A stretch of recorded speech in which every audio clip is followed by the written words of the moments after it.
Hello,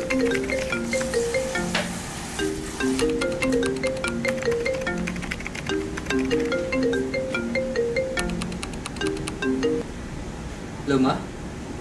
Mabuti na patawag ka. Oo, kumain ka na? Opo. Wala, galing bukas ako sa interview kanina eh. Sa interview? Opo, Ma. Anong nangyari? Nakapasa na po ako. Makakapagturo na po ako, Ma. Turo? Tinuloy mo yung pag-teacher? Alam mo mababa ang sahod yan, di ba? Kasi ka kumain sa pinsan mo sa abroad. Ang laki na kinikita. Kung kapit-bahay natin dati, ito na yung anak.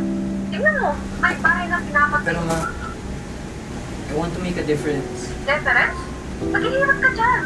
Wala kang mararating dyan. Si Kevin, ayun, mayaman na rin. Gusto ko po makatulong sa iba. Tulungan mo muna sarili mo. Hello, Ma?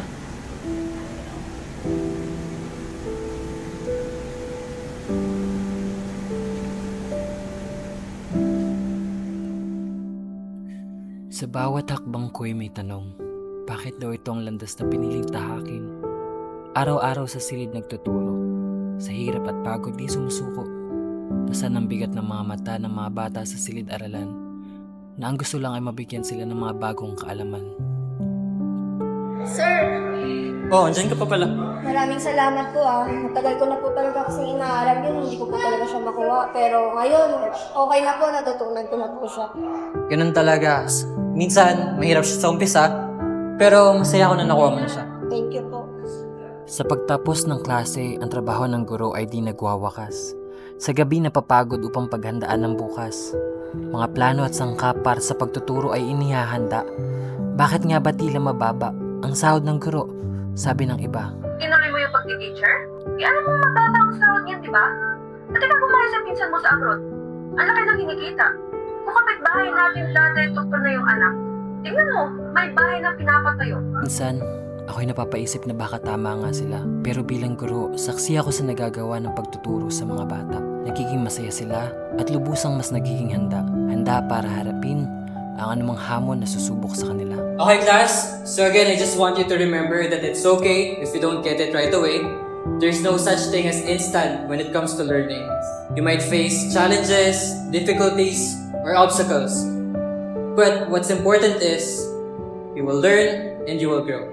So again, I just want to congratulate everyone for passing this semester and see you next year.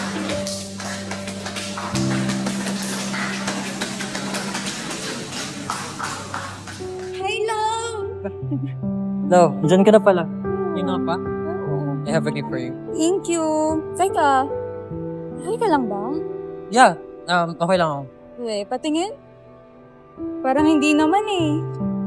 Wala, I'm just wondering na, you know, baka tama nga sila, Ma. Baka mali tong decision ko sa pagtuturo. Pero masaya ka naman ba habang nagtuturo? Absolutely. More than anything. Then, that's what matters. Huwag mo nga hayaan na madala ka sa sasabihin ng iba. I know that I'm always here for you. I'm proud of you and I love you so much. Thank you. I love you. Ang puso ko sa pagtuturo ay laging naririto at kailan may hindi mawawaglit. Sa bawat batang natutulungan, sa bawat pangarap na umihilom, ang pagiging guro ko ay higit pa sa anumang kayamanang hinahabol. Di man mataas ang sahod sa bulsa, walang yaman na makakapantay sa aking ligaya. Pagkat sa bawat aral na naituturo, ang masasabi ko lamang, hinuhubog ko'y kinabukasang matibay at matapang. Araw-araw sa silid nagtuturo, sa hirap at pagod, hindi sumusuko. Magiging guro ako, kahit na mahirap.